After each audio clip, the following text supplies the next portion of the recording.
Cumprimento novamente todos os participantes deste evento, começando pelo desembargador que nos irá trazer a palestra hoje sobre o ativismo judicial.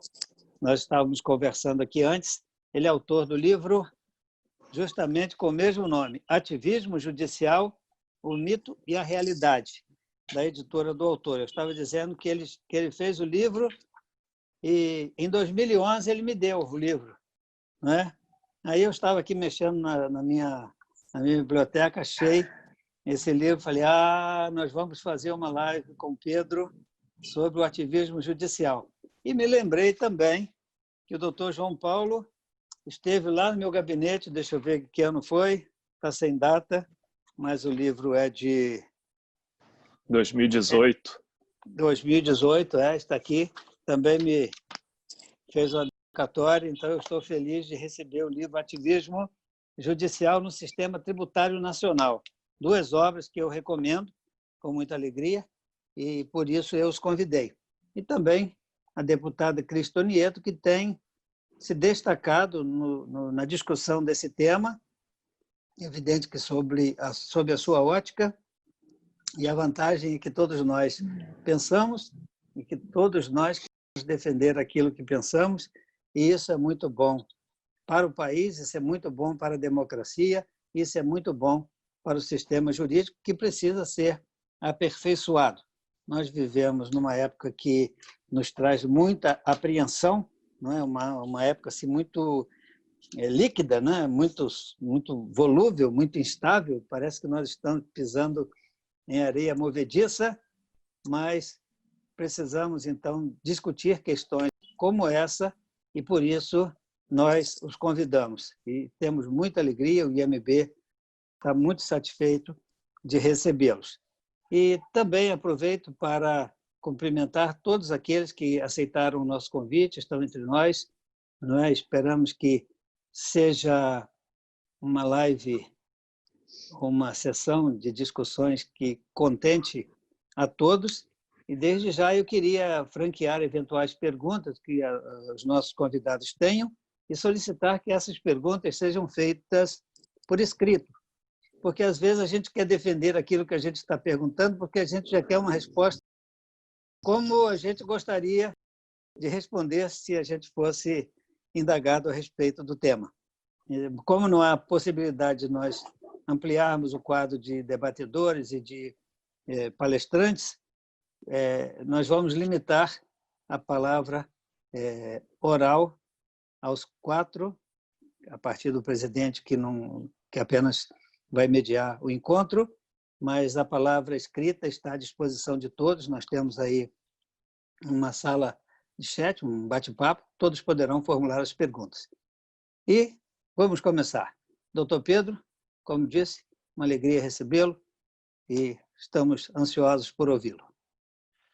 Bom, primeiro eu queria agradecer ao desembargador Fábio Dutra esse gentil convite, né, e falar sobre um tema que realmente sempre me ocupou um pouco, e ficou muito mais interessante o convite quando eu vi o painel que o IMB formou através de um procurador do Estado, que eu estou pela ótica do representante do Executivo, e uma ilustre membro do Poder Legislativo, porque quando a gente vai falar sobre a questão do ativismo judicial, tá?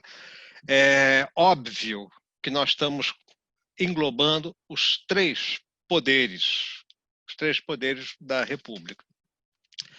Quando comecei a pensar sobre ativismo judicial, na verdade, paradoxalmente falando, isso surgiu daquela escola italiana que fez mais sucesso no Brasil do que na Itália, do chamado uso alternativo do direito, e que me chamou a atenção. O uso alternativo do direito. E eu comecei a me debruçar um pouquinho sobre o que seria nessa escola, sobre o estudo lá, e fazendo o cotejo com aqueles laivos de pessoas como eu, que se formaram na década de 70 do século passado, né? E que são muito imbuídas daquele positivismo jurídico, que era o que se ensinava, o que se verdadeiramente doutrinava, né? E positivismo jurídico, aí quando se fala positivismo jurídico, a gente sempre pensa logo em Norberto Bobbio, né?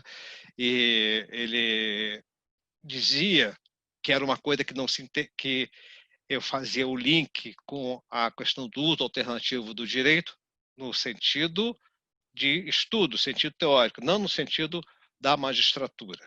Tá? Estamos fazendo essa clivagem bem grande aqui, tá? Que era a questão do uso da ideologia para modificação de situações que correspondessem às concepções ético-políticas daqueles que estavam exercendo o poder, aqueles que tinham o poder de decidir, né?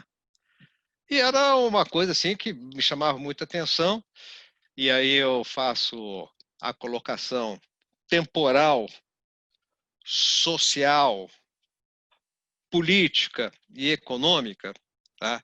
De quando foi escrita esse meu ensaio, né? O Unesco fala que mais de 49 páginas já se considera livro, então, como tem mais de 49 páginas, eu digo que é um livro. Na verdade, é uma pequena proposta, um ensaio, né? Então, o que acontece? Eu comecei lançando a opinião de um pensador, Tami Pogrebinski, que dizia que o ativismo judicial se caracterizava por três é, fases. Ou seja, atividade do magistrado. Aí, na atividade do magistrado, já estou embutindo a questão do poder e da legitimidade do poder. A atividade do magistrado que usa o seu poder de forma a rever e contestar decisões dos demais poderes do Estado. Aí a gente, poxa, é uma proposta assim meio revolucionária. Segundo fundamento do pensador era que o magistrado promovesse, através das suas decisões, políticas públicas. Políticas públicas, o magistrado promovendo políticas públicas. Terceiro, o magistrado passava a não considerar os princípios da coerência do direito e da segurança jurídica como limites à sua atividade. Então, essa que seria a definição, assim, a essência do ativismo judicial, na forma assim mais ativa, mais pura. Muito bem. Vamos trazer então essa concepção para a sociedade brasileira. A sociedade brasileira, ela se depara com uma coisa muito interessante, que é uma Constituição Programática de 1988 e que merece muitas críticas. Constituição programática, tanto que ela decide prever, ela se estende sobre quantidade assim absurda de assuntos dentro de um corpo de Constituição. Se não me falha a memória, acho que até o ministro Barroso, que uma vez falou, que a Constituição brasileira, a única coisa que ela não prevê e que ela não resolve é como trazer de volta a pessoa amada em 3 dias, porque o resto ela dá opinião sobre tudo, né? Muito bem. O que acontece com essa Constituição brasileira de 88 para cá? A Constituição brasileira de 88 para cá, ela criou um fenômeno que nós chamamos de judicialização.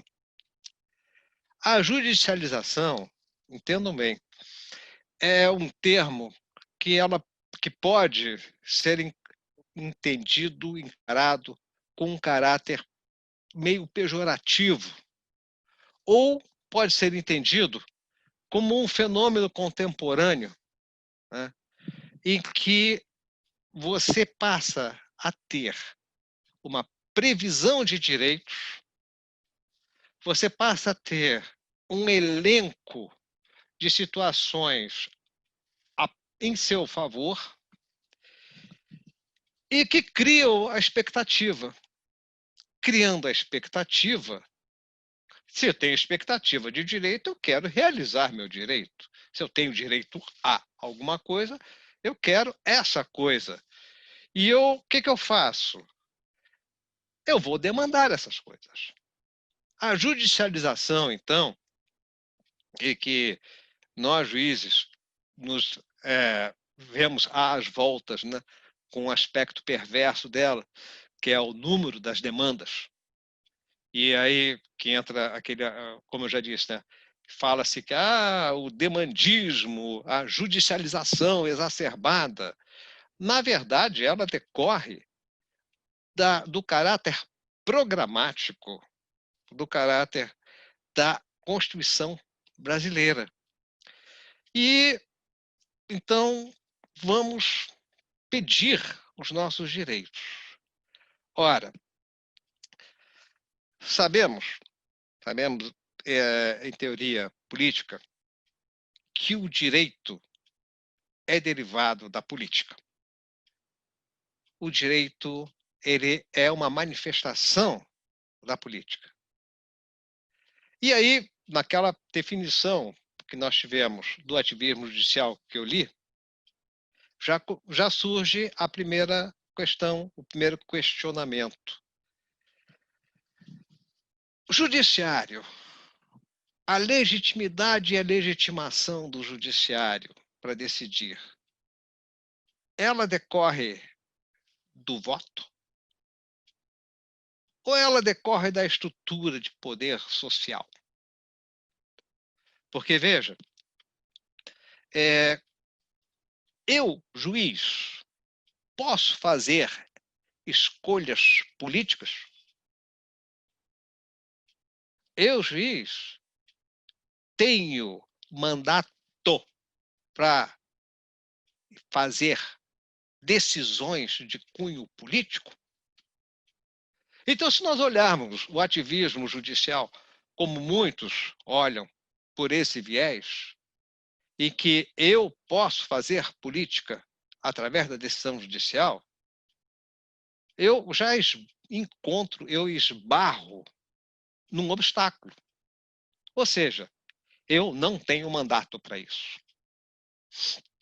O Poder Judiciário, na verdade, ele tem o poder-dever, a obrigação inexcusável de decidir. O que se leva ao Judiciário tem que ser decidido. O Poder Judiciário, hoje, a atividade dele, não é como nos tempos do direito romano clássico, das leges actionis, em que você, por falta de uma fórmula ou por falta de determinadas expressões, quem julgava, o pretor, né, podia dizer que aquilo era non liquid, não era líquido, ali não havia direito. Pela atividade judicial de hoje em dia, você é obrigado a dar uma resposta.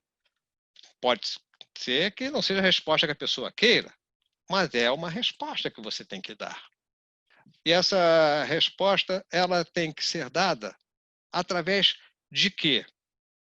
De um mecanismo que garanta, né, o equilíbrio do funcionamento da sociedade.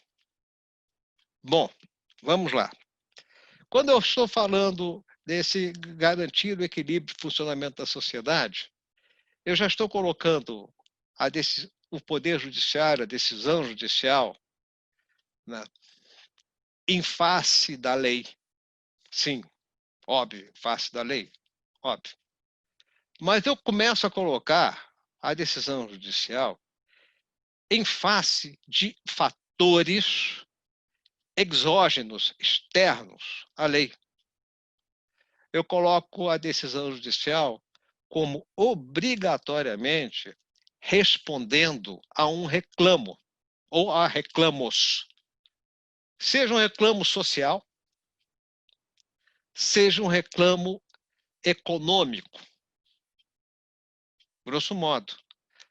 Porque você não consegue pensar o direito de maneira estanque, algo fechado, algo que existe um sistema autopoético, um sistema que se alimenta dele mesmo. Você tem que entender a estrutura social, a interpenetração de todas as entidades no sentido de produzir todo aquele extrato social, aquele colchão social, aquele entendimento social e aquele funcionamento daquela sociedade. Obviamente, uma sociedade perfeitamente organizada e tal. Muito bem.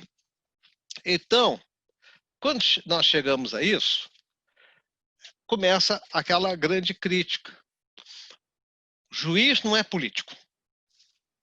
Então, essa primeira definição que eu tinha lido aqui, usar poder e forma de rever e contestar a decisão dos demais poderes do Estado, já começa a ter um grande obstáculo. Qual seja, eu posso decidir contra a lei, eu posso interpretar a lei. Tanto que existe uma escola alemã que fala da possibilidade de normas constitucionais inconstitucionais. Mas aí eu não vou entrar por essa discussão, porque como é que uma norma constitucional pode ser inconstitucional? Existe, sim, tá? Existe uma possibilidade. Por quê?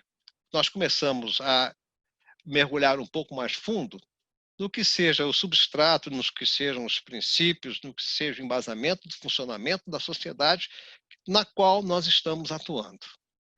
Muito bem. Chegando a isso, né, nós temos que ver que ainda não estou falando do princípio de autocontenção do Poder Judiciário. O que eu estou dizendo é que o Judiciário ele tem limites, e esses limites são dados pela própria forma como se constituiu essa sociedade. A segunda coisa, quando se fala, o juiz promove, através das suas decisões, políticas públicas. Políticas públicas? Como é que eu vou promover políticas públicas? Quem é que tem que promover políticas públicas? É o judiciário?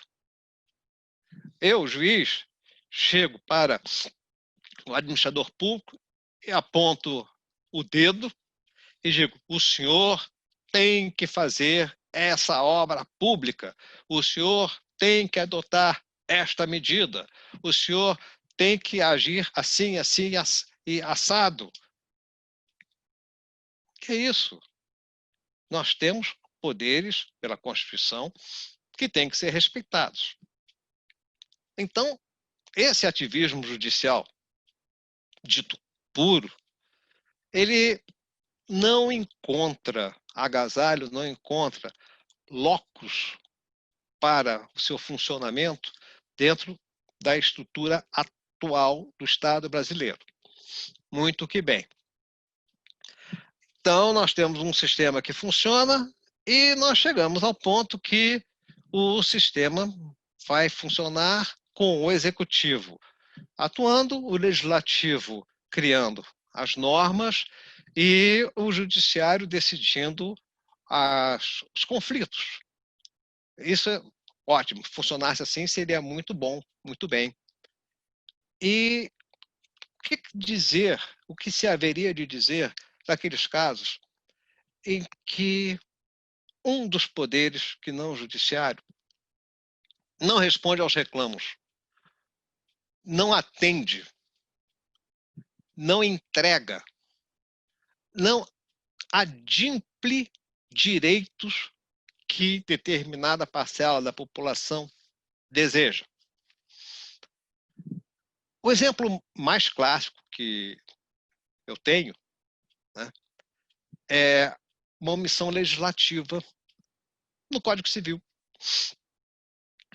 Existe uma parcela da população que, por opções de vida, por escolhas próprias, resolve viver em comunhão, em conjunto, coabitar com pessoas do mesmo sexo.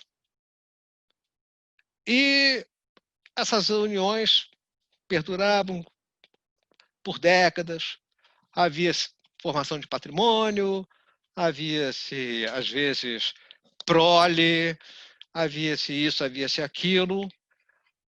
Havia um clamor, uma necessidade, uma pressão social para que esse tipo de união fosse regulamentado.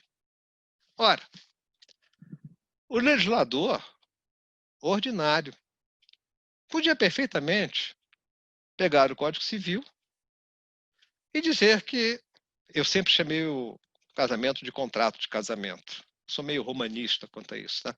Então, pegava o contrato de casamento e dizia que o contrato de casamento é a união de duas pessoas, livres, maiores, capazes, etc. Mas não fez. E essa parcela da população batia nas portas da onde? Do executivo? Não, na porta do judiciário. E chegou o momento em que o judiciário respondeu. O Supremo Tribunal Federal decidiu essa questão. Atuou verdadeiramente como um legislador anômalo, mas atuou. Mas atuou por quê? Atuou porque viu um espaço, um vazio, em que pessoas representativas de uma parcela social pediam alguma coisa, queriam alguma coisa, exigiam alguma coisa. E aquilo que não estava sendo dado nem pelo executivo, nem pelo legislativo, foi dado pelo judiciário. Esse é um exemplo clássico do ativismo judicial. Uma outra questão também que se aponta como exemplo clássico de ativismo judicial, demarcação de terras indígenas, aquela reserva da Raposa do Sol, que era outra coisa também. Enfim, o ativismo judicial, então, partindo daquele início, daquela ideia de se romper com paradigmas, promova através de decisões políticas públicas. Não é promover através de decisões políticas públicas. É sim responder a reclamos da sociedade. E, nesse ponto, como o judiciário não pode se furtar a dar resposta ao que quer que seja, nós temos a atividade judiciária como forma de ativismo. Então, nós chegamos a um ponto, né, em que, basicamente, dois grandes caminhos existem. Um é aquela situação em que eu tenho o direito posto, mas os fatos da vida vão de forma a atropelá-los, e é preciso uma resposta a essa atividade. E outra é que os fatos da vida acontecem e eu não tenho o direito posto. Então, o que eu necessito? Aqui eu tenho direito posto, aqui eu não tenho direito posto, eu tenho os fatos da vida, eu tenho as consequências, e o que eu preciso? Eu preciso de um direito disposto. Se não tem esse direito disposto, o que tem? O que sobra? Sobra a atividade judicial, uma vírgula, aí sim, atuando dentro dos princípios programáticos da nossa Constituição como vigente. Muito bem. Então, nós vamos chegar no ponto em que vou dizer que o ativismo passa a ser, na verdade, uma ferramenta, passa a ser uma técnica aplicável as decisões judiciais, respondendo a demandas da sociedade. E imediatamente surge alguém, ou várias pessoas, dizendo: aham, mas se você está me respondendo a demanda da sociedade, como que você me explica que muitas vezes, em nome ou a pretexto de se resolver esse ou aquele problema, me surja uma balbúrdia de decisões contraditórias, algumas mesmo absurdas, teratológicas. Como é que você me explica isso? Aí eu digo, bom, essa crítica eu não posso responder. Por que eu não posso responder? Porque, na verdade, você está sendo um legislador pontualmente anômalo. Você está sendo ativo, você está entregando alguma coisa para a sociedade.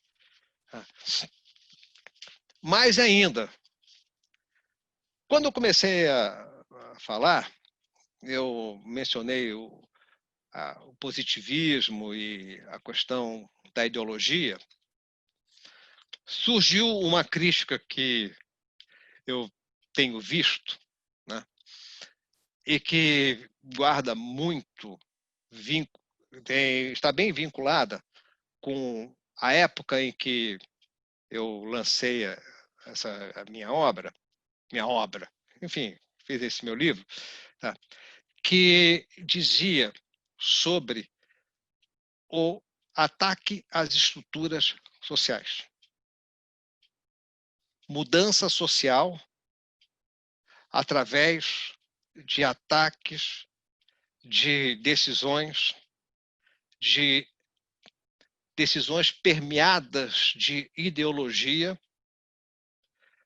Assim, a teor de Gramsci, atacando a sociedade por dentro da sociedade, minando as estruturas sociais, visando a derrubada daquele determinado estamento ou aquela determinada estrutura que nós tínhamos. Isso é uma crítica que eu vi, né? E aí, o que se pode falar? Bom, ideologia decorre de política. E eu disse que o judiciário, ele não é eleito. Tem a questão da legitimidade, da legitimação, e nós temos a questão da política social. O direito, nós sabemos, ele é uma manifestação da política. O direito, como apresentado, decorre da manifestação política, das opções políticas, né? E como é que a gente pode fazer isso? Pode continuar olhando a lei, sendo aquele juiz positivista, aquele invitato de piedra, aquele sujeito que não reconhece o que passa em volta de si, ou eu tenho alguém que olha o contexto social e adequa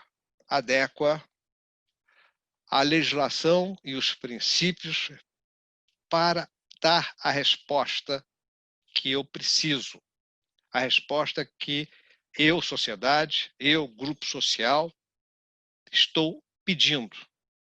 Mas aí, como eu dizia, nós temos, então, a questão do magistrado, que ele passa a ter limites. E esse ativismo judicial, ele tem que ter limites, óbvio. Eu não posso entender um ativismo judicial que ofenda a Constituição. Certo, a Constituição, a nossa Constituição, como hoje existe, ela é programática, ela padece de vícios enormes, etc. E nós fazemos a interpretação dela através do órgão próprio, que seja. E é isso que nós aplicamos. Perfeito. Agora, nós temos que evitar a carga política, ideológica, que venha acobertada por essa capa de ativismo judicial em prol de determinado segmento da sociedade. Ou seja, o princípio da autocontenção, que também eu já falei logo no início, do artigo 2º da Constituição, ele é tão mais importante quanto preocupante, porque o julgador ele é instado, instigado diuturnamente a decidir situações limítrofes. A verdade é essa. E sabe ele, julgador, sabe ou deveria saber, ele, julgador, que ele tem que identificar esses limites de atuação. Não há como eu dizer aqui, né, nessa palestra, nessa curta palestra, quais seriam as regras disso. O que eu posso dizer é que a questão maior é que você é obrigado a responder a essa escolha que as pessoas fazem de manter o status social, perdão, manter o status social através de escolha pelo judiciário para te resolver essas demandas. Assim, nós temos 2 tipos de ativismo hoje em dia, que eu coloquei só 2 tipos, ao meu sentir. Existem outras correntes, né? Nós temos o ativismo que é chamado o ativismo inovador, que esse é o ativismo que cria o judiciário, ele atua como um legislador anômalo, como eu já disse, ele cria uma lei, né? Ele cria uma disposição, ele estabelece regramentos, né? E existe o ativismo revelador, ou seja, aquele que diante daquele direito posto, face a face com aqueles princípios constitucionais, permite uma leitura que adeque o direito às necessidades atuais. Ou seja, aquelas necessidades que as partes buscam. Ativismo judicial não seria aquela atividade judicial propriamente dita. Ativismo judicial é opção de escolhas que são feitas. Essas escolhas são feitas, sim, mas por intermédio da atividade judicial. E o quão melhor elas sejam feitas, quão melhor elas atendam aos interesses da sociedade, quão melhor será esse ativismo. Ativismo judicial não é absolutamente aquela descrição que eu disse no início. Não é romper parâmetros, destruir limites. Não. O ativismo judicial é uma atividade de criação. E essa criação, como eu já disse, ou inovadora ou reveladora, é que faz tão melhor seja feita ou tão pior seja feita, que faz com que as decisões judiciais tenham um viés de atividade política, mas, ao mesmo tempo, uma atividade política permitida pelo viés de atuação, pelos limites, pelas exigências, pelos pedidos que são apresentados ao judiciário. Assim, direito derivado da política, o ativismo, e aí eu faço a pergunta para a nobre deputada Cris, o ativismo judicial, ele interfere verdadeiramente na política? Ou será que essa escolha política fica exclusivamente entregue a quem tem um mandato popular para fazê-lo?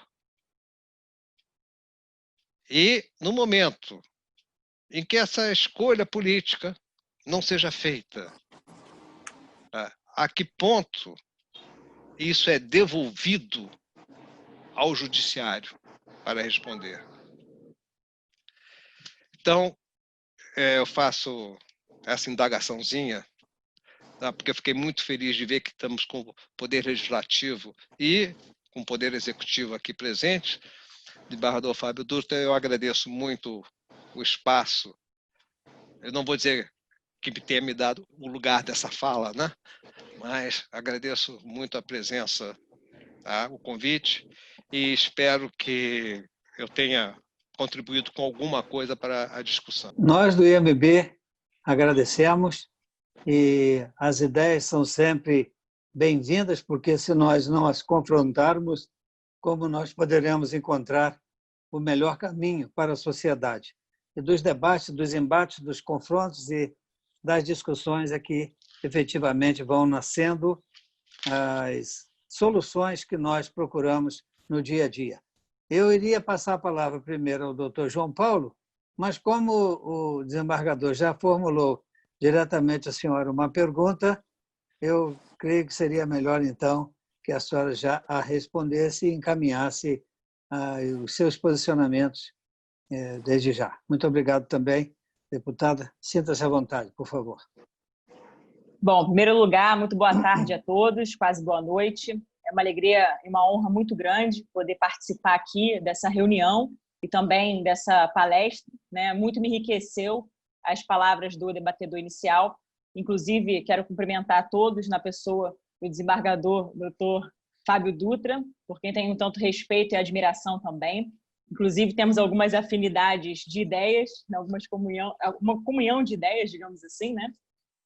Bem, sob o ponto de vista do ativismo judicial, o que eu gostaria de refletir primeiro, antes de responder a pergunta que me foi indagada, é justamente assim, suscitar mesmo uma reflexão profunda, né, como já foi apresentado inicialmente, porque eu acredito que o ativismo judicial, eu vou analisar sob o ponto de vista da usurpação de competência, notadamente do poder legislativo, né, o que a gente tem observado. Eu acredito sim, né? Obviamente, até como advogada, preciso falar, antes de ser parlamentar, eu sou advogada de profissão, eu sempre falo que eu estou deputada, não sou deputada, até porque Deus me concedeu um mandato de 4 anos, assim aprove a Deus ter esse mandato de 4 anos, mas não sei por quanto tempo permanecerei dentro desse pleito, né? Ou seja, sei que tem 4 anos, mas depois disso não sei nem se vou concorrer novamente às eleições ou não. Isso também não está em questão aqui. Mas esclareço isso porque a minha profissão mesmo é advogada. Eu sempre fui uma amante do direito, sempre gostei muito de estudar, não só o direito, mas também a própria filosofia, e notadamente o direito natural, né? Então, quando a gente se depara com esse tema, ativismo judicial, eu fico muito feliz de saber que aqui nós temos integrantes dos 3 poderes, porque é exatamente isso que nós devemos buscar, que os 3 poderes eles estejam irmanados e que se busque mesmo um equilíbrio, até porque eu acredito que isso seja sadio à própria democracia, o próprio Estado democrático de direito, que se sustenta também quando existe esse respeito, essa harmonia entre os poderes. Mas muitas vezes nós percebemos que, de algum modo, há uma perturbação nessa harmonia entre os poderes. E quem, de algum modo, provoca essa perturbação? E aí a gente tem aqui, né, essa reflexão que eu gostaria de suscitar com os novos amigos e tudo mais, também aberta, né, a críticas e também perguntas. Eu acho que isso nos enriquece muito. Bem, o ativismo judicial, quando a gente pensa do ponto de vista da atuação mais expansiva do Poder Judiciário, dentro desse aspecto que foi relatado inicialmente, eu penso que, realmente, o Poder Judiciário ele age mediante provocação. Então, alguém vai levar uma demanda ao Poder Judiciário e esta demanda vai ser apreciada e precisa ser apreciada, precisa ser enfrentada.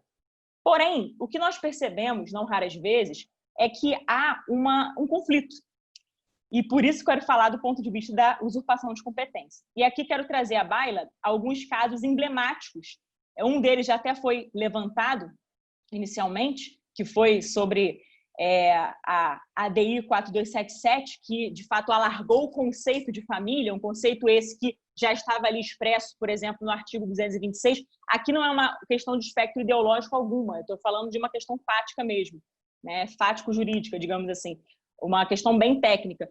Na ADI 4277 que nós vimos, houve uma ação, né, apresentada perante o Supremo Tribunal Federal e o Supremo fez uma interpretação extensiva à Constituição, à letra fria, digamos assim, da própria Constituição, no seu artigo 226, parágrafo 3º. E ali dizia que casamento, por exemplo, era homem e mulher. Assim quis, por exemplo, né, o Constituinte originário, assim quis aqueles que estiveram dentro da Assembleia Nacional Constituinte. E será que pode o Poder Judiciário, no caso ali, me referindo estritamente, o STF, interpretar para além daquilo que estava dentro do espírito constitucional? É uma pergunta que eu faço para que nós reflitamos aqui. Enfim, realmente foi um tema bastante polêmico, porque alguns grupos queriam, né, que houvesse essa equiparação também do casamento à união afetiva, e assim foi decidido pelo Supremo Tribunal Federal. Da mesma maneira, a gente pode levar em consideração um outro caso que também foi bastante emblemático, que foi o da DPF 54, que permitiu o aborto em caso de anencefalia. Sem entrar nos aspectos, sejam médicos ou então até mesmo do ponto de vista ideológico da questão, entrando mesmo estritamente, né, dentro dessa linha de raciocínio que nós estamos construindo aqui sobre competência. Será que o Supremo Tribunal Federal, 11 ministros que não foram eleitos democraticamente, eles foram indicados, assim como prevê a Constituição, passando por uma sabatina, né, tudo mais, será que eles podem decidir uma matéria que seria estritamente da competência exclusiva do Congresso Nacional? E por que falo competência exclusiva do Congresso Nacional? Há aqueles que me perguntam, mas Cris, o que seria então a tal usurpação de competência? O que é usurpada a competência do Legislativo, por exemplo? Eu digo, a competência do Legislativo está muito bem expressa no corpo da Constituição, inclusive no seu artigo 49. Ali tem a competência exclusiva. E, realmente, elaborar leis, prestar esse papel de legislador, digamos assim, positivo, isso aí cabe realmente ao parlamento, aqueles que foram eleitos democraticamente. Agora, certa feita, vou fazer alusão a uma palavra de um ministro, né, o Luiz Fux, certa feita ele estava num evento em que ele falava que o parlamento, muitas vezes, não queria pagar o preço social e moral de certas pautas. E, por isso, eles, quando da investidura, no caso os ministros, não deveriam satisfação a mais ninguém. O que ele está querendo dizer com isso? Que a partir do momento que eles estão ali, né, dentro daquela, digamos assim, assumindo aquela determinada função de ministro, tendo uma demanda em suas mãos, eles, segundo Luiz Fux, né, aparentemente, ele está dizendo que iria enfrentar a matéria independente do preço social. Então, eu questiono esse fato e também essa fala, né, do nobre ministro, porque eu penso que tem matérias que são muito caras ao povo brasileiro. São matérias que são de cunho, inclusive, moral. Né? O aborto é uma delas. Independente de ser contra ou a favor, eu sou contra, mas independente do meu posicionamento, isso aqui não está em questão, mas ainda que nós tivéssemos aqui uma divergência entre nós, fato é que o ambiente democrático para debater este tipo de matéria é o parlamento. Tá? Está, inclusive, na etimologia da palavra, ou seja, o parlamento, ali é o lugar, realmente, a arena de debate. É no parlamento que se dá esse tipo de discussão, até porque, como é uma matéria cara à sociedade civil, ao povo brasileiro de um modo geral, esses debates serão feitos onde? Em audiências públicas, em que serão chamados representantes da sociedade civil para que sejam ouvidos, e assim que a gente pudesse, assim que a gente possa, no caso, o que a gente faz, né, elaborar leis a partir do respeito à soberania popular, que também é um princípio constitucional que está lá no artigo 1º, parágrafo único da nossa Constituição. Então, será que pode o Supremo Tribunal Federal, será que, digamos assim, não teria um limitador, né? Será que ele pode encarar, enfrentar esta matéria, que é muito cara ao povo brasileiro? Será que ele não estaria violando, né, usurpando a competência do Legislativo, neste caso especificamente? Eu creio que sim. E, por isso, eu acredito que esse protagonismo que, muitas vezes, em especial, o Supremo Tribunal Federal assume, são protagonismos que eu diria que talvez não lhes caibam. Então, nesse espectro, né, ou seja, nessa situação que estou falando, creio que o ativismo judicial ele realmente seja, né, nefasto até a próprio Estado democrático de direito. Porque o poder judiciário, de um modo geral, ele precisa, de algum modo, precisa sempre, né, ainda que ele interprete a lei, interprete a Constituição e tudo mais, ele precisa respeitar o espírito dessa Constituição.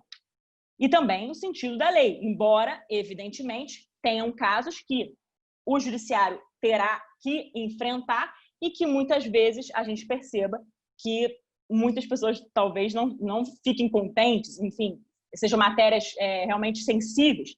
Agora, dentro dessas matérias sensíveis, tem aquelas que eu diria que seriam inegociáveis, inclusive o povo brasileiro. Então, será que caberia o Poder Judiciário ali, falando especialmente nesse caso da DPF 54, ou poderia citar um caso ainda maior, um caso mais além, da DPF 442, que visa descriminalizar o aborto até a 12ª semana, ou seja, legalizar, na verdade, o aborto até a 12ª semana de gestação. Será que pode o Supremo? Na verdade, houve sim audiência pública no próprio Supremo Tribunal Federal, ainda não foi enfrentada, espero, na verdade, que nem seja, porque eu acho que ali seria uma clara usurpação de competência do parlamento, né, e usando a prerrogativa, aliás, não prerrogativa, mas me valendo do próprio artigo 49, inciso 11 da nossa Constituição, o parlamento precisa também preservar sua competência. E eu sou uma entusiasta de que haja esse equilíbrio entre os poderes. Eu não estou aqui, de modo algum, querendo atacar a figura de quem quer que seja. Não, a gente está aqui para conversar e refletir sobre um tema que é caro. Mas, independente de qual poder nós estamos falando, é bem verdade que todos nós devemos respeitar, em especial a Constituição Federal, que nossa Carta Magna, né? Nossa lei maior. E ali tem esse princípio, aliás, ali tem, né, esse respeito que nós temos que ter à soberania popular. E nós, enquanto parlamentares, de algum modo, nós somos, né, nós de fato exercemos essa função e nós somos representantes do povo brasileiro. Então, embora muitas vezes chegue ao parlamento matérias que sejam muito espinhosas, como já aconteceu, inclusive em relação à homofobia, era outro caso que eu gostaria de mencionar, que para mim foi uma flagrante usurpação de competência, que foi justamente viabilizada, digamos assim, por esse ativismo judicial, foi o caso da ADO 26. A ADO 26 criminalizou a homofobia. E aí, de novo, sem entrar nos aspectos mais, digamos, ideológicos, eu gostaria de refletir sobre, será que o Supremo Tribunal Federal, ou melhor, o Poder Judiciário, não vou falar só da figura do Supremo, senão as pessoas vão dizer que eu estou perseguindo o Supremo, não é verdade, não é isso que eu estou querendo trazer aqui. Até porque eu tenho o maior respeito pelas instituições, todas, né? Estou falando apenas de fatos. Mas vamos lá, nesse caso da DO 26, houve uma criação de uma lei, né? Criaram, na verdade, um tipo penal sem a existência de uma lei. Então, se feriu ali, de morte, princípios constitucionais que são, inclusive, cláusulas pétreas. Princípio da reserva legal, princípio da anterioridade à lei penal. Eu fico me perguntando, se eu fosse dar aula em uma faculdade de Direito e desse aula de Direito Constitucional, se alguém me perguntasse sobre isso, o que eu responderia? Eu, sinceramente, ainda confesso que não tenho uma resposta certa ainda para dar. Por quê? Porque aquele que deveria ser o guardião da Constituição, neste caso, acabou sendo o seu principal violador da Constituição Federal. Tudo bem, são casos que a gente está falando aqui concretos, poderia citar muitos outros, mas, verdade seja dita, foram casos que, na minha opinião, representaram bem esse protagonismo que não cabe ao Poder Judiciário, uma atuação proativa, mas também expansiva do Poder Judiciário, dentro desse ativismo judicial, embora provocado legitimamente, porque, obviamente, a gente sabe que o Judiciário só age assim, age, né, mediante provocação. Agora também tem que entrar naquele ponto que foi tratado muito bem pelo primeiro debatedor, que é sobre a judicialização. Muitas vezes, eu sou uma crítica do ativismo judicial, mas também sou uma crítica essa excessiva judicialização da política. E aí eu já vou caminhar para a resposta que eu quero dar. Eu acho que uma coisa interfere na outra diretamente. A política interfere no direito e o direito, de algum modo, interfere na política.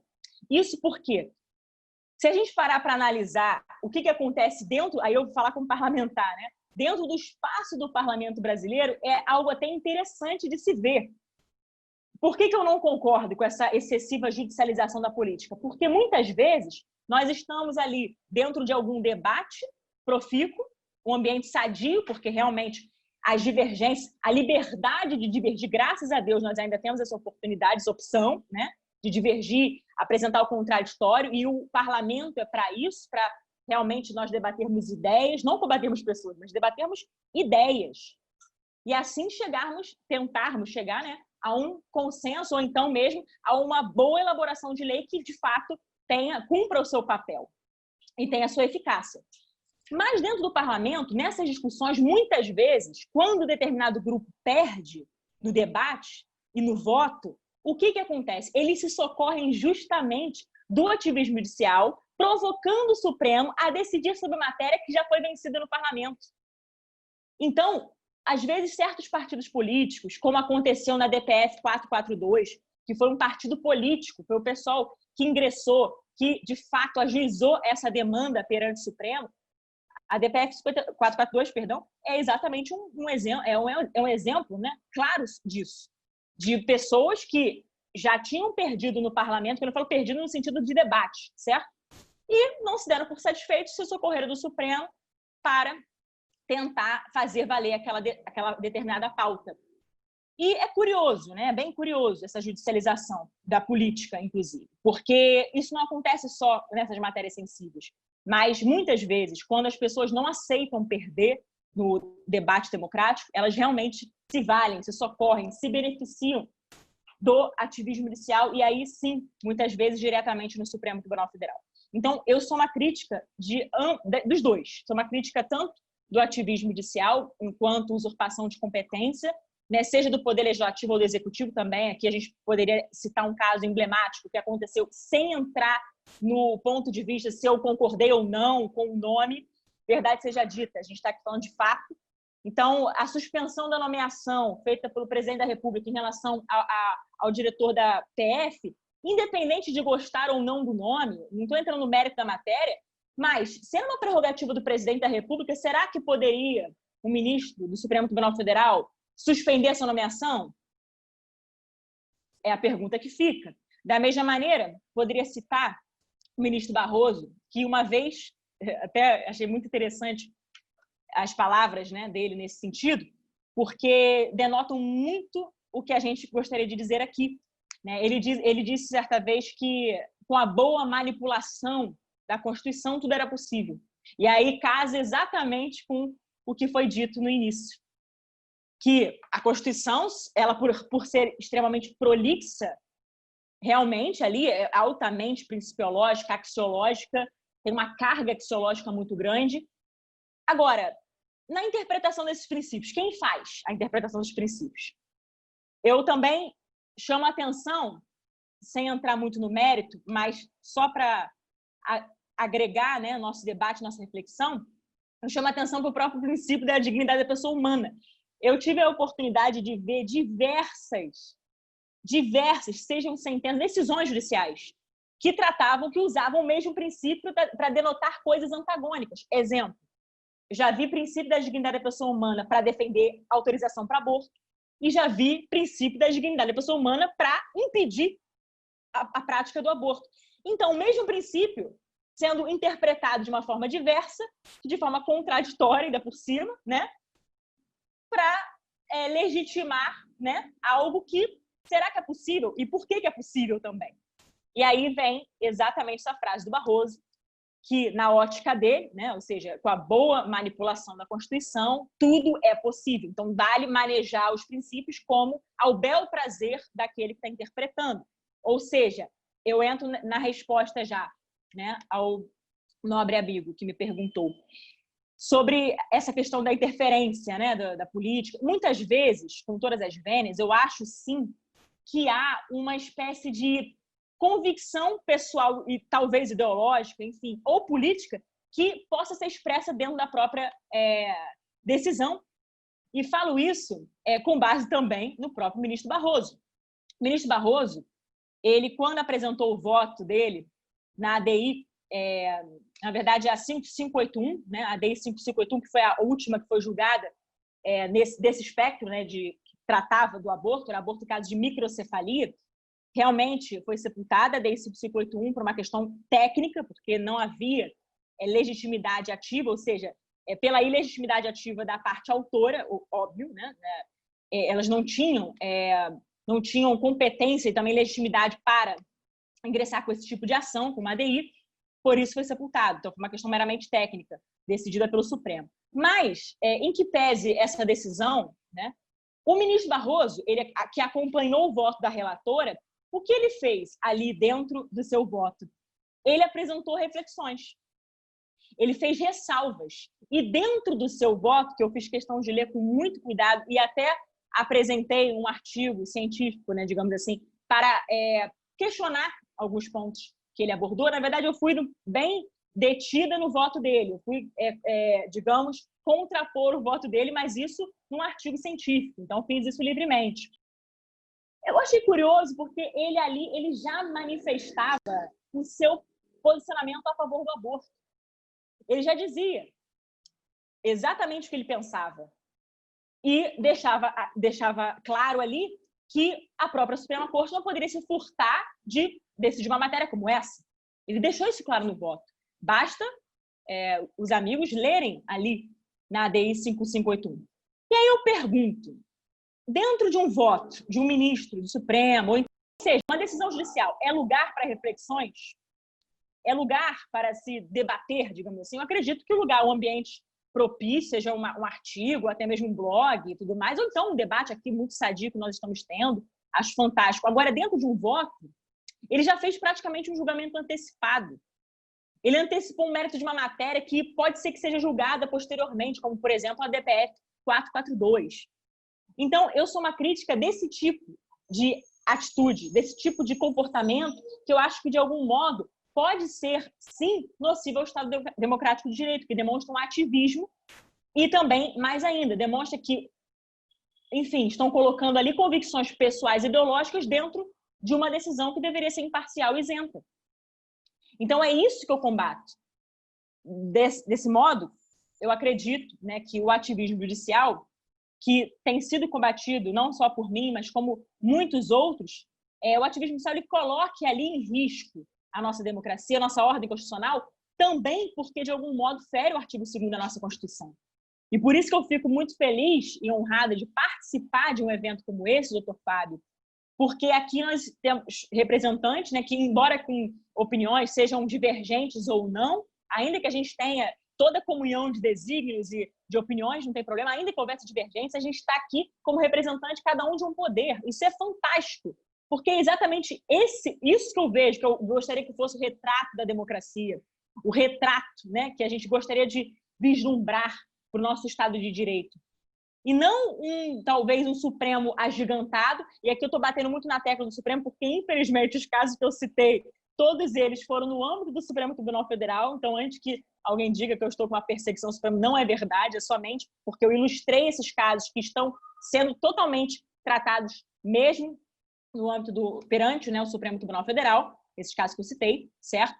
Mas, independente disso, mesmo que não fosse o STF em si, poderia falar do próprio Poder Judiciário como um todo. O Poder Judiciário, ele precisa dizer o direito, o magistrado precisa dizer o direito, aplicar a lei ao caso concreto perfeitamente. Isso está dentro da atribuição da competência do Judiciário. Agora, qual é a competência legislativa? Elaborar leis e fiscalizar o Executivo. Então, o que eu acho que não pode acontecer é esse desequilíbrio. É um poder invadir o outro, sendo que aqui eu gostaria de citar, evidentemente, as palavras de Montesquieu, que no Espírito das Leis ele já falava que o poder freia o poder, sem dúvida, tem que haver mesmo um freio, né? O poder freia o poder. Então, quando houver uma forma de exorbitar o poder, sei lá, o executivo exorbita do seu poder, é natural que alguém queira frear. Da mesma maneira, eu pergunto, quando o judiciário ele exorbita das suas funções, inclusive constitucionais, como que isso vai ser freado? Porque, já dizia Rui Barbosa, que a pior ditadura é do judiciário, porque contra ela não há quem recorrer. Em que sentido? Que uma vez que o Supremo determine determinada pauta ou causa, como é que a gente vai recorrer, se ele é a última instância? Como que a gente vai questionar? Exemplo, se a gente tentar uma medida via parlamento, eles podem declarar inconstitucional uma determinada matéria. E aí? Eu acredito que seja aqui uma ferramenta, né? E mais ainda, acho que é uma questão para que a gente realmente possa se aprofundar.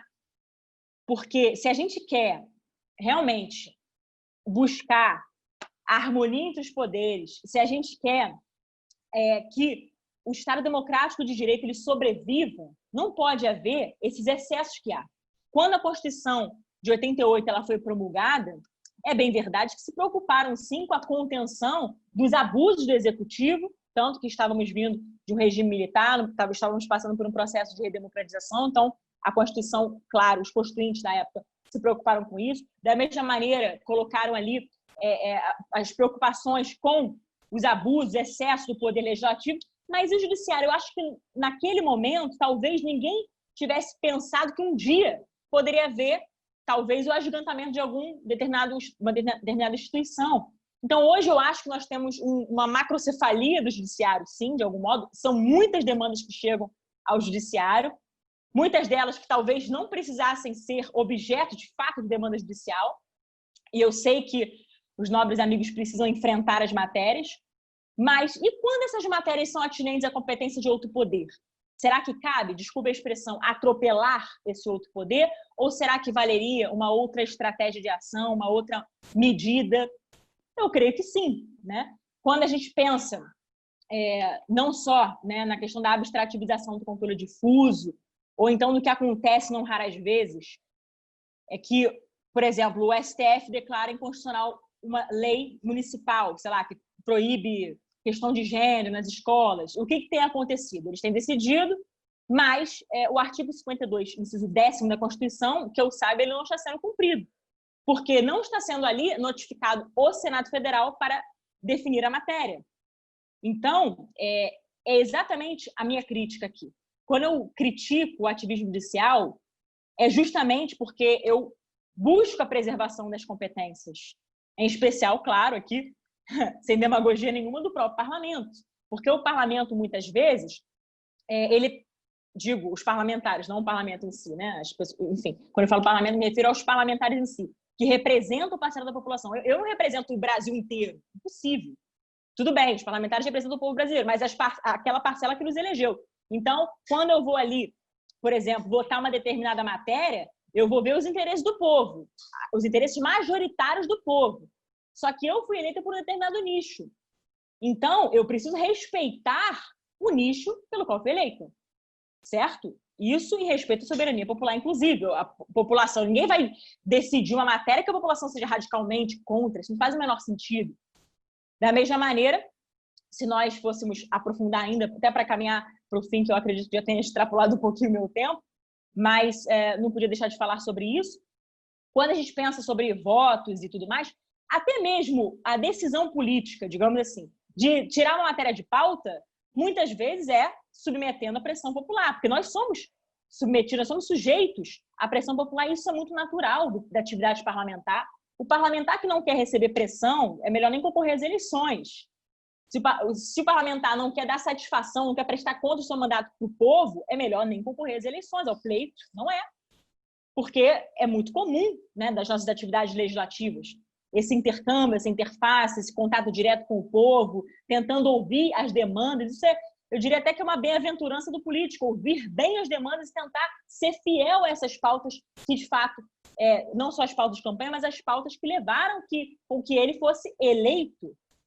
Isso de um modo geral, independente de quem, até mesmo os partidos dos quais eu não concordo com a postura, eles têm que ser fiéis, obviamente, eles precisam ser fiéis às demandas deles. Isso é muito normal, isso é muito natural. Então, nós representamos o povo brasileiro. O que não pode acontecer é exatamente nós vermos, muitas vezes, a nossa Constituição ser rasgada por conta de violação e por conta de usurpação de competência. A minha crítica ao ativismo é exatamente nessa linha, embora eu entenda perfeitamente a dificuldade também que há nesse processo, porque quando o judiciário ele é provocado, muitas vezes ele... E agora, o que eu faço? Vou decidir como? Eu imagino, me coloco muitas vezes na posição de um juiz, principalmente. Então é isso, gostaria só de fazer essas reflexões e qualquer pergunta adicional estou aqui disposta a responder.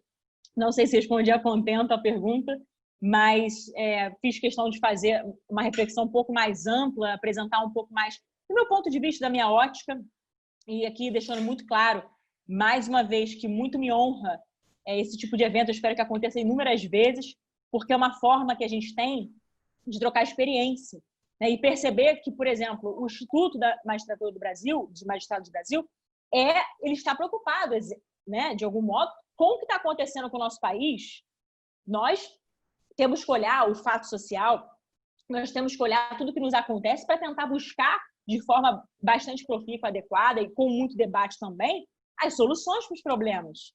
Sejam elas via legislação, ou seja, via lei, ou então via uma política pública que seja, nós temos que pensar, e pensando em conjunto dessa maneira, debatendo, suscitando debates, assim a gente com certeza enriquece, eu diria, e enobrece a própria democracia. O que não pode acontecer é uma espécie de subversão daquilo que está na norma constitucional, enfim.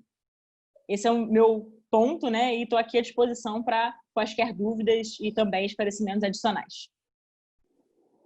Com certeza, deputada, nós a ouvimos com muita atenção e nós sempre tomamos partido, não adianta. Nós sempre ficamos de um lado, ficamos de outro, concordamos com A ou com B, havendo duas teses, a gente sempre tem a tendência de escolher. E você, João Paulo, vai arrematar esse tema aí, expondo o que você pensa ou propondo uma terceira via, né? Realmente são temas muito palpitantes e eu digo logo, deputada, o IMB está aberto a debates, a discussões e, se tiver ideias, isso serve para o Pedro, eu já falei com ele, eu procurei, mas também posso ser procurado. Fábio, tem um tema aqui ótimo, vamos discutir, Pedro. João Paulo também e todos que estão nos ouvindo. O IMB quer discutir questões jurídicas, questões culturais, não é? Nós vamos ter na semana que vem, eu acho, um encontro com 3 músicos magistrados, né? Então, eles vão falar sobre música. Na semana passada, na retrasada, encontramos magistrados para falarem sobre suas aventuras, um mergulhador, um montanhista, não é? Um kitesurfista, e nós estamos debatendo esses temas que são relevantes sobre vários aspectos. E, com certeza, nós, às vezes, nos sentimos até assim, desesperados para dar palpite também e assumir uma posição dizendo que esse é o certo, esse é o errado, esse é o errado, esse é o certo, ou eu agiria desse ou daquele modo. Doutor João Paulo, com alegria, vamos ouvi-lo. Obrigado, desembargador Fábio, obrigado pelo convite, obrigado ao Instituto dos Magistrados do Brasil. Vou tentar sintetizar ao máximo, pode me cortar se eu estiver exagerando no tempo. Eu gostei muito de ouvir a fala de um desembargador seguido por uma deputada, eu achei muito interessante. Eu também sou crítico do ativismo judicial. No meu livro, eu até abordo os malefícios desse ativismo judicial e soluções de autocontenção judicial, como o desembargador Pedro falou no início. Acho que o Brasil tem muito a perder, tem muito a criticar e repensar esse ativismo, Mas, de outro lado, eu também tenho que confessar que eu durmo mais tranquilo com a jurisdição constitucional fortalecida. Eu tenho que confessar que é muito tranquilizante tirarmos da política ordinária discussões muito relevantes, né? É muito tranquilizante saber que maiorias ocasionais ou calores do momento vão conduzir valores morais do país ou vão conduzir decisões fundamentais do Estado que vão se perpetuar por décadas. E é por isso que não é estranho a deputada falar tanto do Supremo, é porque realmente o Supremo, tudo chega lá. O constitucionalismo faz isso. Realmente, no positivismo legalista, na tradição positivista legalista, tinha-se aquele dogma de que o juiz era a boca da lei. Ele só repetiu o que já estava na lei, como dizia o próprio Montesquieu. O juiz era a boca da lei e o administrador aplicador de ofício. Não tem muito o que pensar, não tem muito espaço para vontade própria, né, do julgador. Mas quando vem o constitucionalismo, né, e aí vem toda aquela crise da legalidade, a lei não é capaz de satisfazer os anseios sociais, não é capaz de esgotar as controvérsias, né? Quando se ultrapassa essa dogma da completude, né, do ordenamento pelas leis, dos códigos, quando se vem o constitucionalismo, os conflitos realmente são multiplicados. E quando eles se multiplicam, eles chegam todos na jurisdição constitucional. Eu acho que isso é uma garantia a mais para o Estado, mas também é um risco, né? Como se falou muito bem antes aqui. E é interessante que a lei ela sempre partiu da desconfiança do governante, né? Do executivo. E agora a jurisdição parte da desconfiança do legislativo, né? Quer dizer, a gente está sempre aí nessa dança das cadeiras e ela não tem fim. E esse equilíbrio dos poderes que tanto se fala, ele é realmente dinâmico, não tem como ser diferente. Não existe um equilíbrio estático. Existe assim uma linha clara, uma fronteira clara que se possa dizer, olha, o poder pode ir até aqui, daqui para lá não dá mais. Não é uma fronteira de um território. É realmente esse equilíbrio é muito dinâmico, como uma balança, né? É exatamente a figura da balança. E a gente agora, no Brasil, nitidamente, a balança está pendendo mais para o judiciário. Se isso é bom ou ruim, acho que no futuro a gente vai olhar para trás e vai saber melhor, mas há um risco nisso, sem dúvida nenhuma. Nos Estados Unidos, essa crítica ao ativismo judicial já é muito antiga. Desde os anos 90 já está se falando muito disso lá. A jurisdição constitucional ela garante muita coisa, ela garante direitos fundamentais, mas a jurisdição constitucional nos Estados Unidos já serviu para outro tipo de coisa, ela já serviu para perpetuar a escravidão, por exemplo. Já houve leis locais que regulavam o trabalho que foram invalidadas na jurisdição constitucional americana. Olha que coisa, né? Há uma possibilidade de um entrincheiramento de privilégios na jurisdição constitucional também. Isso é muito perigoso. Um governo dos juízes é perigoso também. Então, não existe uma resposta fácil para esse problema, né?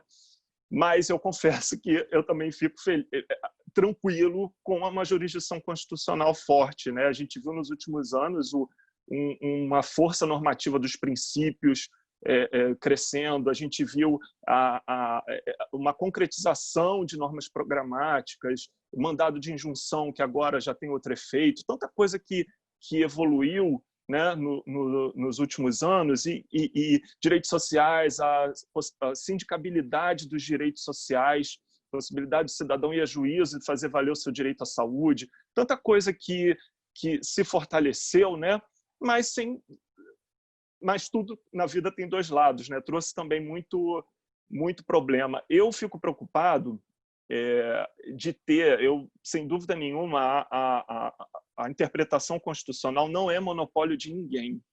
E é importante sempre lembrar disso, que o Supremo guarda da Constituição, ok, mas ele não dá, ele dá a palavra final em lides, porque a regra do jogo é que uma lide, seja processo abstrato ou processo subjetivo, seja decidida com definitividade, com coisa julgada e tudo mais. Mas ele não dá a palavra final sobre uma questão constitucional, e é importante a gente ter em mente essa diferença. Uma coisa é uma lide, ou um caso, ou uma lei que vai ser declarada inconstitucional. Outra coisa é uma questão constitucional. Uma questão constitucional é uma interpretação que se faz da Constituição. Isso tem que estar o tempo inteiro em aberto para todos os poderes. Todos os poderes e todos os cidadãos podem interpretar a Constituição. A Constituição é um documento aberto para a sociedade. Isso a gente nunca pode perder de vista, porque se a gente tiver isso bem fortalecido no DNA brasileiro, eu acho que dificilmente a gente vai caminhar para um governo dos juízes, que é o que a gente tem medo, né? Um governo, uma supremacia judicial que caminhe para isso, né? Acho que ainda estamos longe desse governo de juízes, com certeza, mas a gente tem que ter isso no radar. E porque, tomando emprestado aquele mito de Hermes, né? Que não é à toa que Hermes é o pai da hermenêutica, Hermes, ele era um deus mensageiro grego que tinha acesso ao que os deuses diziam, de maneira que ninguém sabia o que os deuses diziam, apenas o que Hermes dizia que os deuses diziam. Então, a gente tinha aí um problema de telefone sem fio, e nesse telefone sem fio, o julgador coloca muito das impressões pessoais.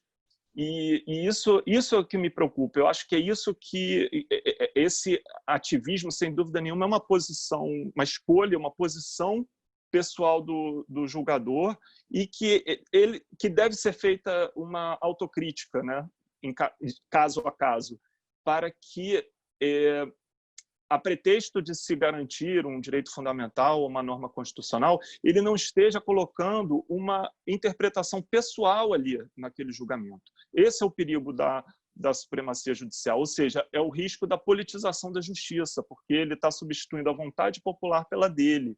Esse é o perigo que a gente enfrenta. Considerando ainda as limitações de um processo judicial, né? Quer dizer, o processo judicial ele tem uma visão de microjustiça, né? Ele tende a identificar as partes e questões que estão em julgamento, diferentemente de um processo legislativo que busca olhar o todo e ser mais plural, né? E se preocupar com efeitos sistêmicos da sua decisão, né, da decisão legislativa. Outra coisa que também foi dita hoje é que os juízes não são eleitos. Isso realmente a gente tem que sempre lembrar. Eles exercem, sem dúvida nenhuma, uma parcela do poder representativo, porque todo o poder emana do povo, mas ele tem que se autoconter em questões políticas, em questões em que a vontade pessoal do julgador não prevaleça sobre a vontade popular. Isso é muito difícil de se identificar no concreto. Parece fácil, falando abstrato, mas, sem dúvida nenhuma, é muito difícil. Eu acredito que o judiciário exerce uma função de controle, e acredito que o controle nunca pode substituir a ação. Eu acho que não podemos inverter esses papéis. O controle não pode substituir a ação em si. E sempre que possível, eu acho que o judiciário tem que reconduzir, a jurisdição constitucional especial tem que reconduzir aos poderes da República a sua tríade de normalidade. Quer dizer, ele tem que ser corretivo primordialmente para que a coisa volte a funcionar sozinha, para que a dinâmica dos poderes possa funcionar sozinha, né? Porque, como eu disse, ele não dá a palavra final sobre uma questão constitucional, apenas sobre uma lide. E acho que as questões constitucionais permanecem em aberto. Eu temo que, a pretexto de termos uma jurisdição constitucional forte, de ter um judiciário que muitas vezes se comporte de maneira até, para usar outro termo da moda, paternalista, né? um judiciário paternalista, eu temo que gere um legislativo infantil. Eu temo que, assim como um pai que deve corrigir as ações do seu filho, eu acho que ele deve corrigir para o futuro, preocupado que ele consiga tomar suas decisões sozinhos no futuro, com os valores corretos. Eu acho que o controle tem que ter isso em mente. Ninguém substitui ninguém nesses poderes. E acho que o Supremo Tribunal também não pode substituir a interpretação da Constituição que o Legislativo faz. O Legislativo também interpreta a Constituição. E acho que eu acho que nessa discussão é importante ter em mente aquela teoria do diálogo constitucional, né? Em que os poderes dialogam de maneira dinâmica, como eu disse. Eles estão sempre cutucando o outro no decorrer da história e tende a sair dali a melhor solução, né? Tende a sair o melhor resultado, tende a sair desse diálogo, né? Muitas vezes o Legislativo vai e corrige uma jurisprudência do Supremo, isso é super saudável. Outras vezes o Legislativo se dobra a uma jurisprudência do Supremo, o que também é muito saudável.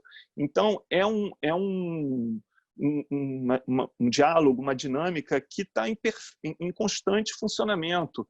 E acho também que o resultado dessa jurisdição constitucional tem que ser aferida pelo conteúdo, né? O controle da jurisdição constitucional tem que ser lido pelo conteúdo, pela teoria da argumentação, né? É ali que a gente vê é ali que a gente faz um termômetro se a coisa está funcionando de jeito político ou não, né? Pelos argumentos utilizados. E fico feliz que no Brasil as pessoas agora, todo mundo sabe o nome de ministro do Supremo de Corte, todo mundo acompanha a vida, as discussões da Suprema Corte. Eu acho isso ótimo, isso mudou muito, sem dúvida. E isso é um sinal de que a nossa democracia está amadurecendo, sabe? Eu acho que a gente está progredindo, sim.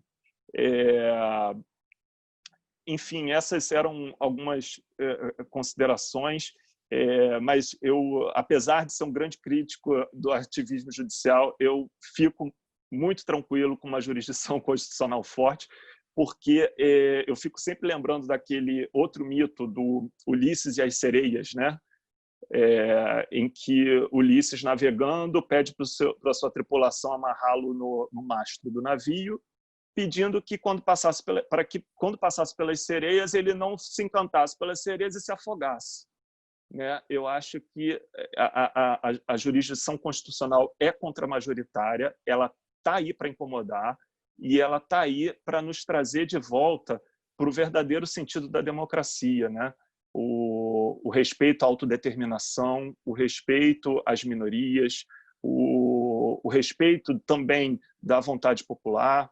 É muito valor antagônico em jogo e essa jurisdição, por ser tão técnica e tão argumentativa, né, eu acho que ela, nesse diálogo todo, tende a sair decisões boas. Por isso que eu sou esperançoso nessa jurisdição constitucional e às vezes até torço para que o judiciário seja mais ativista, né, em algumas questões e outras não. Então isso é muito complexo e acho que a gente tem muito ainda a acompanhar nessa novela aí nos próximos meses e próximos anos. Obrigado, desembargador Fábio, obrigado, desembargador Pedro, deputada Cris. Gostei muito do convite e estou aí, continuo à disposição.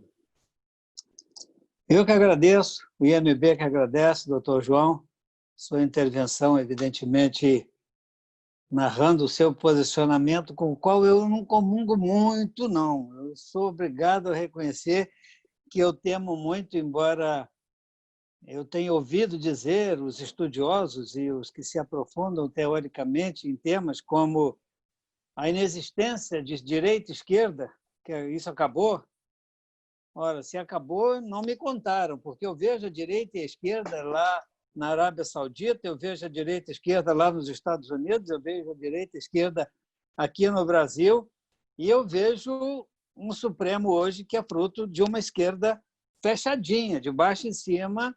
Ele foi formado, quer dizer, talvez a gente possa colocar uma exceção no ministro escolhido pelo Sarney, não era lá muito esquerda, mas vamos supor que os outros todos. Então, a tendência, né, desse governo dos juízes se aproximar mais e mais de nós, no sentido que eles vão decidir questões sem querer saber o que a maioria pense. Tudo bem que se defenda os interesses da minoria, e como dizia aquele filósofo mexicano, Chapulín Colorado, quem é que vai me defender? E agora? Quem é que vai me defender? Não é? Se eu sou maioria, se eu sou conservador, se eu tenho um posicionamento, segundo a esquerda, mais reacionário, segundo a esquerda, mais progressista, por que eu penso diferente dos outros? Esse governo dos juízes, não é? E todo mundo ressaltou, o juiz não é eleito. E isso lhe dá uma tranquilidade, ele não se submete a cada período ao crivo popular. Ele não precisa prestar contas, ele escreveu ali suas reflexões, e eu confesso, deputada Cris, que eu não tinha pensado nesse aspecto da fundamentação que nós estudamos, né? E a fundamentação da sentença ou do acordo não fazem coisa julgada. Eu adoro também fazer as minhas reflexões dentro do meu voto, né? No final eu decido aquilo ali que vai valer, mas eu digo, olha, eu estou decidindo por isso, porque eu penso assim. Então é complicado. E como nós vamos aferir depois que o candidato ao Supremo, que é o que erra por último, e que tem a vitaliciedade, que vai até os 75 anos, não é?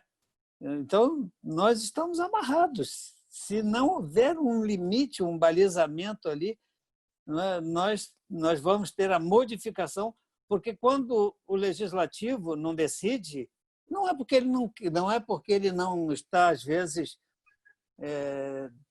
definido quanto àquilo que ele precisa decidir, mas é que ele não quer decidir, e não decidir é uma forma de dizer não. Não é? Então, se a gente tem um Supremo que diz assim, isso aqui passa a ser crime a partir de amanhã, olha, eu tenho medo, isso aqui pode, isso aqui não pode, e a gente está vendo isso. Evidentemente, graças a Deus, a gente está fazendo um equilíbrio aqui de forças. A deputada Cris veio colocando uma posição que me parece também com relação ao aborto, com relação a esses temas, mais conservadora, e eu sou também mais conservador, isso todo mundo sabe, talvez por força da minha formação religiosa, talvez por força de eu ter nascido na roça, e na roça a gente tem na cidade a gente vê coisas diferentes, e na roça, depois que você vê, mas esses assuntos realmente precisam continuar. Eu li o seu livro e marquei tudo, viu? Eu estou discordando, e o seu também, Pedro. Página por página, está tudo riscadinho aqui, com amarelo, com verdinho, às vezes com anotações nas beiradas, mas é um tema que a gente precisa pensar, porque senão a gente fecha o Congresso e o Supremo é um time de primeira. Tá? Quando a gente fala em Supremo, a gente fala de pessoas altamente capacitadas. Então, com conhecimento da lei, com essas ferramentas todas que lhes possibilita agir sem um confronto direto, a não ser, né, às vezes, um WhatsApp, uma reclamação, uma grita, um instrumento de rebeldia, isso não é possível, isso é um absurdo, e alguns descem a níveis intoleráveis de agressão moral e outras coisas mais que nós não devemos realmente compactuar, não é? Mas nós precisamos ter, Pedro, aí um certo paradigma nessas questões, porque senão esse é o entendimento desse velhinho aqui de 64 anos, vocês perdoem, tá certo?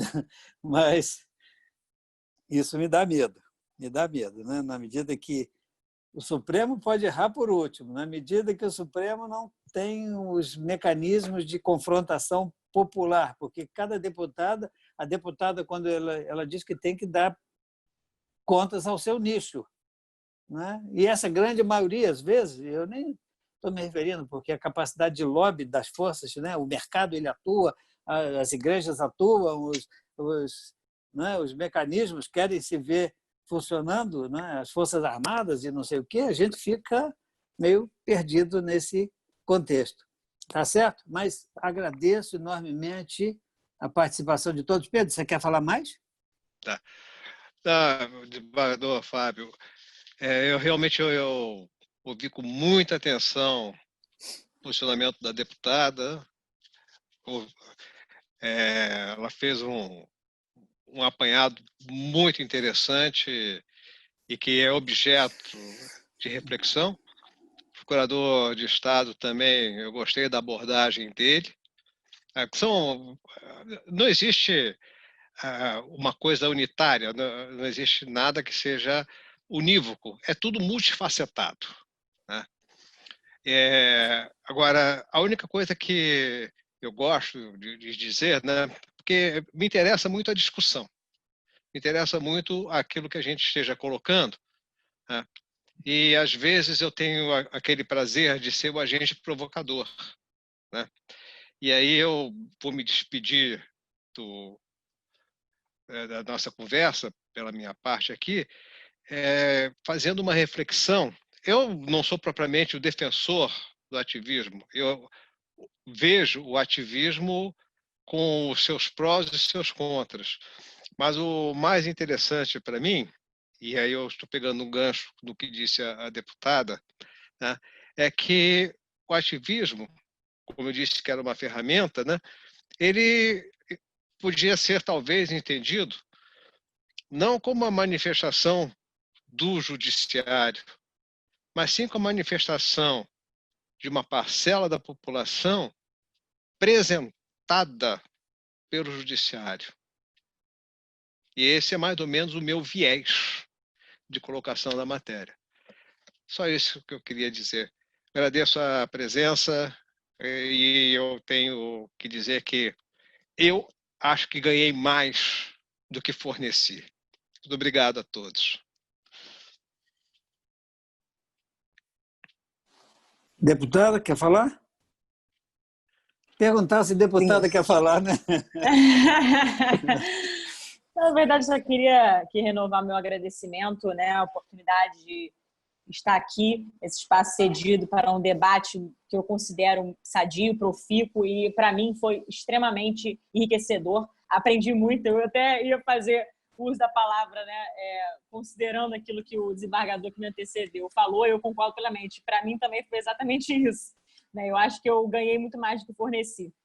E eu vejo assim de forma muito, como posso dizer, eu vejo uma forma assim muito enriquecedora também, não só a gente estar nesse debate, nesse ambiente que nós estamos, mas porque dentro do próprio parlamento a gente também ouve a sociedade civil, a gente ouve inclusive juízes, desembargadores, sempre, né? A gente tem esse intercâmbio, essa interface, tem que ter mesmo. Esse é o nosso papel primordial, nosso papel precípio, né? Enquanto parlamentar, que é de fato ouvir as demandas para fazer valer os interesses majoritários da população. E eu gostaria só de finalizar aqui, deixando muito claro que a minha postura crítica ao ativismo judicial nada tem a ver com nenhum tipo de como eu posso dizer, de uma postura minha, assim, de colocar alguém como o inimigo, porque eu sei que muitas vezes o próprio Supremo é encarado como inimigo. Mas eu acho que ele tem o seu papel e precisa ter mesmo. Eu não questiono o papel do Supremo. O que eu questiono são os abusos, os excessos que eu acho que, porventura, podem ser cometidos. Então, balizadores precisam haver. Eu acho que nós temos que nos respeitar, né, mutuamente, claro, respeitar um poder respeitar, evidentemente, o outro, né? Então, tendo em vista isso, eu acredito que a gente possa também ganhar muito com esses debates que são suscitados no meio social, de pessoas que estão interessadas no assunto. Eu ouvi aqui, estava observando os comentários, eu queria fazer apenas referência a um, que fiz questão de ressaltar aqui. Na verdade, é o doutor, só retroagir um minutinho, é o doutor, acho que é Alexandre, que ele fez uma pergunta interessante. Ele falou assim: temos em nosso país um poder legislativo tricameral, Senado, Câmara dos Deputados e STF, doutor Alexandre Coelho. Então, é a pergunta que, sinceramente, eu me faço muitas vezes. Porque uma coisa é o Supremo decidir dentro da sua competência e atribuição. A outra coisa é haver... outra coisa totalmente diferente é ele arrogar para si uma competência que não lhe cabe. Ou então ele substituir o parlamento. E aí entra exatamente naquilo que o senhor muito bem falou, doutor Fábio, que muitas vezes, dentro dessa linha, o próprio Supremo acaba exacerbando da sua função, porque daqui a pouco o Congresso realmente não vai ter mais utilidade nenhuma, porque o Congresso, nós ali estamos nessa arena de debate, nós estamos para decidir questões e elaborar leis em prol da própria população, ou seja, questões que a gente recebe, demandas que nós recebemos, e não só isso, mas também tudo aquilo que é discutido no seio social, isso também é levado para o parlamento para que a gente possa pensar mesmo em legislar. De legislar, o direito também acompanha o fato social.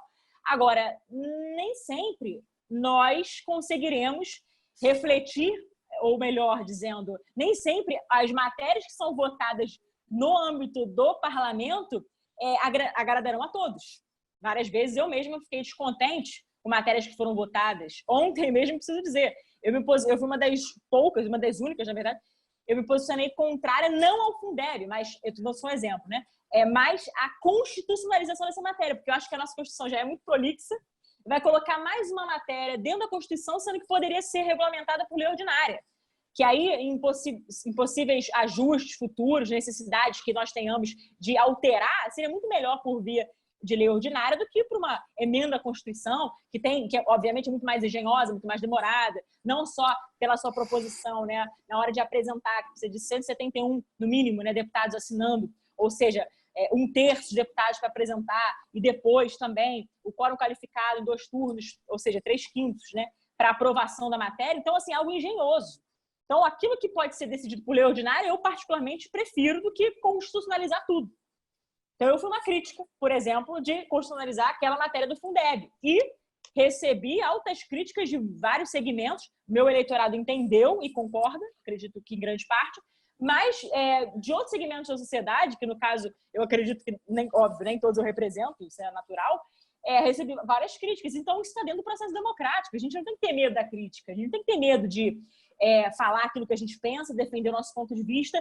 E, principalmente, uma coisa que, para finalizar, uma coisa que eu acho que, para mim, é crucial é seguir a minha consciência moral, né? Eu não posso trair minha consciência moral em absolutamente nada. Eu não vou votar, né, ali em algo que a minha consciência moral diz para eu votar contrário, por exemplo. Ou seja, eu não vou trair a minha consciência moral, né? Não posso fazer isso, acho que ninguém faria.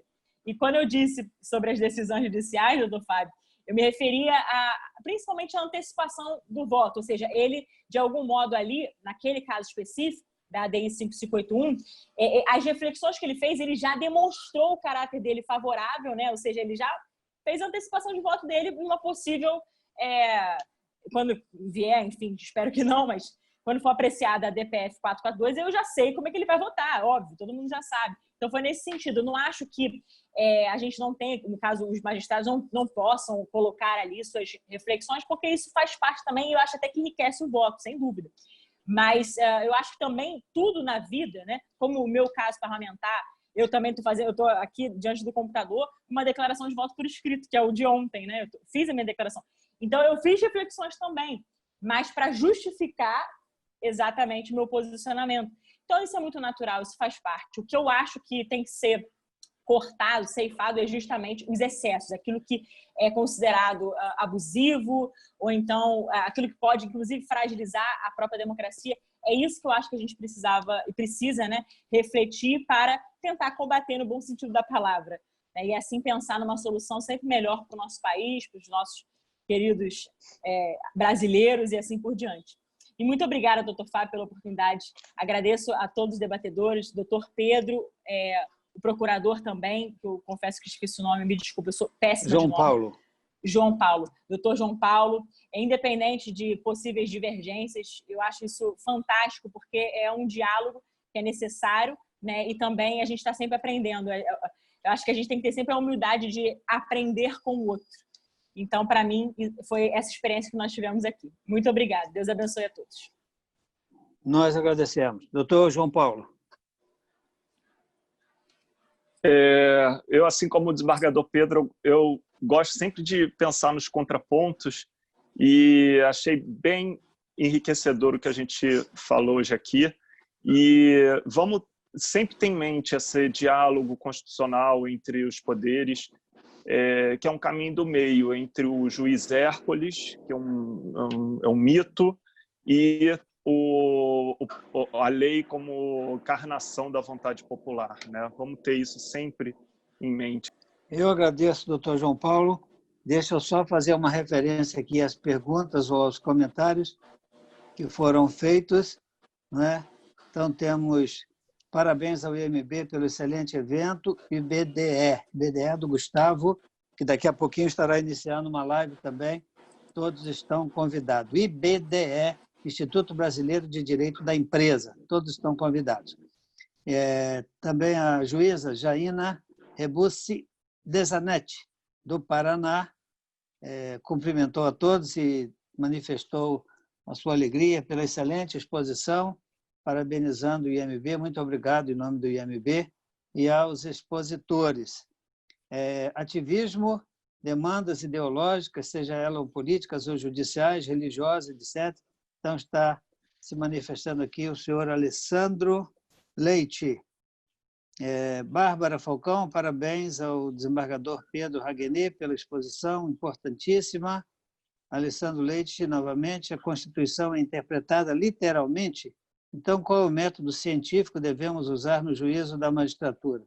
Um pronunciamento aqui, uma reflexão da juíza Janaína Desanetti, a coexistência entre o federalismo, o qual integra também o sistema de freios e contrapesos, e o ativismo judicial, trata-se de grande desafio atual, em especial nos casos onde houver uma manifestação do parlamento sobre determinado tema de sua atribuição.